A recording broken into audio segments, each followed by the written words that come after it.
आप सभी जानते हैं कि प्रधानमंत्री Shri Narendra Modi ji In a recent press conference, BJP national spokesperson Dr. Sudhanshu Trivedi criticized Congress leader Sam Pitroda for his remarks downplaying the threat from China. Trivedi stated that Pitroda's comments undermine India's identity, diplomacy and sovereignty, especially in light of the Galwan Valley clash where 20 Indian soldiers were martyred. He also highlighted previous instances where Congress leaders, including Rahul Gandhi, have made statements perceived as favorable towards China.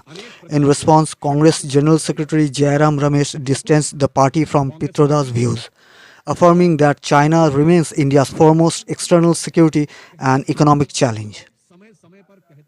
आप सभी जानते हैं कि प्रधानमंत्री श्री नरेंद्र मोदी जी के नेतृत्व में भारत ज्यों-ज्यों आर्थिक, सामरिक और कूटनीतिक दृष्टि से विश्व के पटल पर एक शक्तिशाली और प्रभावशाली देश के रूप में उभरता जा रहा है और देश के अंदर सामाजिक और आर्थिक सशक्तिकरण का नया दौर चल रहा है, त्यों-त्यों अनेक प्रतिगामी शक्तियां भारत की इस अभूतपूर्व विकास को और प्रगति को रोकने के लिए अनेक प्रकार के षड्यंत्र करती दिखाई पड़ रही है कि जो कुछ कांग्रेस पार्टी और उनके आइडियोलॉजिकल थिंक टैंक कहे जाने वाले लोग समय समय पर कहते आ रहे हैं, वो चीजें अब पूरी तरीके से जनता के सामने आती जा रही है। ओवरसीज कांग्रेस के प्रेसिडेंट सैम पित्रोदा, जो कांग्रेस के आइडियोलॉजिकल थिंक टैंक के प्रतीक माने जाते हैं,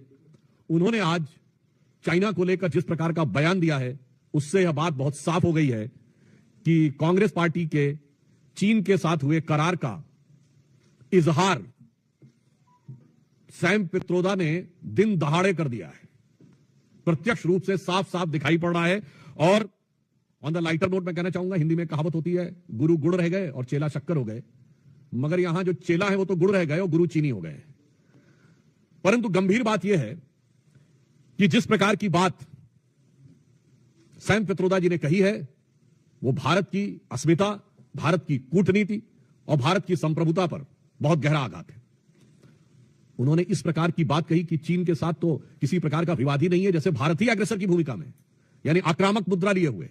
और ये कोई उनका अलग बयान नहीं है।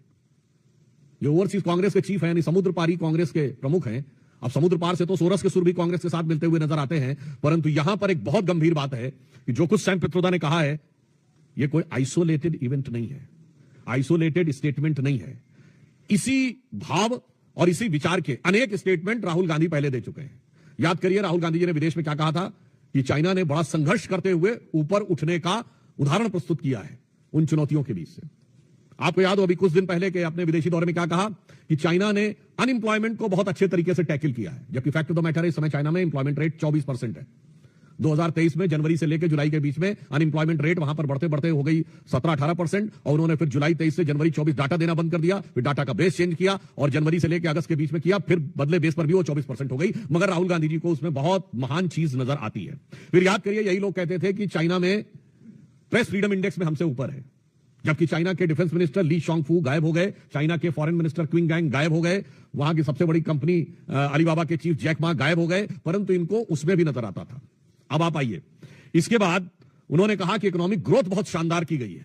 ये सारे स्टेटमेंट्स हैं, और इकोनॉमिक ग्रोथ की फैक्ट ऑफ द पोजीशन यह है कि 2024 में दुनिया की सबसे बड़ी रियल एस्टेट कंपनी, जो एक चाइनीज कंपनी थी एवरग्रांड, उसकी लिक्विडिटी हो गई। हांगकांग कोर्ट ने कह दिया लिक्विडेट कर दिया जाए। चीन के ह्यूनान प्रोविंस में कई बैंक्स बैंकरप्ट हो गए, कितनी रियल एस्टेट कंपनीज बैंकरप्ट हो गई, that is one other thing. उस प्रक्रिया में जब हम यह देखते हैं कि यह बयान सैम पित्रोदा का आया है, पहली बात तो हम बहुत साफ करना चाहते हैं, भारत सरकार प्रधानमंत्री श्री नरेंद्र मोदी जी के नेतृत्व में विश्व के हर देश के साथ अच्छे और सौहार्दपूर्ण संबंध चाहती है, परंतु वो राष्ट्रीय स्वाभिमान, सुरक्षा और सुदृढ़ता को बनाए रखते हुए। अब इसके बाद उनका यह बयान कहना, तो मैं पूछना चाहता हूं, यह गलवान के शहीदों का अपमान है कि नहीं? मैं कांग्रेस पार्टी से सीधे पूछना चाहता हूं। गलवान में जो हुआ, हमारे 20 सैनिक बलिदान हो गए, और उसके बाद यदि आपका ओवरसीज का चीफ इस प्रकार की भाषा बोलता है तो यह निंदनीय है, भर्त्सना योग्य है, और यह भारत और भारतीय सेना, भारतीय सैनिकों के बलिदान का घनघोर अपमान है।